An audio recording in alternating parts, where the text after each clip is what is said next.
Price the lord అందరికీ ఒక ప్రాముఖ్యమైన విషయం చెప్పాలని ఆశపడుతున్నాను. ఒక బ్రదర్ మెసేజ్ చెప్తున్నప్పుడు మంచి ఉదాహరణ చెప్పారు. అంటే సంఘానికి ఎందుకు వెళ్ళాలి అనే ప్రశ్నకి మంచి బెస్ట్ ఎగ్జాంపుల్, అంటే ధీటైన సమాధానం. ఎవరికి అంటే ఇంటికాడ కూర్చొని ప్రార్థన చేసి సరిపోతుంది కదా, సంఘానికి వెళ్ళాల్సిన అవసరం లేదు అని చెప్పేవారికి ధీటైన సమాధానం ఏంటంటే, సంఘానికి ఎందుకు వెళ్ళాలంటే ఫస్ట్ అని చెప్పిన ఎగ్జాంపుల్, మనం స్కూల్కి ఎందుకు వెళ్తున్నాం, కాలేజీకి ఎందుకు వెళ్తున్నాం, యూనివర్సిటీలకి వెళ్ళి ఎందుకు చదువుకుంటున్నాం అంటే నేర్చుకోవడానికి. అక్కడ చాలామంది వచ్చి నేర్చుకుంటారు, అక్కడ పాఠాలు బోధించబడతాయి.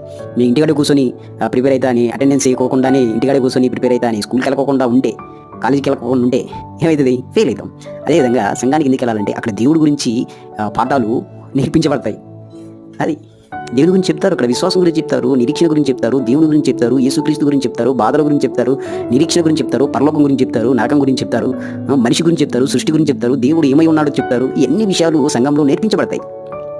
సత్యమైన సంఘంలో సత్యమైన దేవుని గురించి నేర్పించబడుతుంది. అందుకని సంఘానికి వెళ్ళాలి.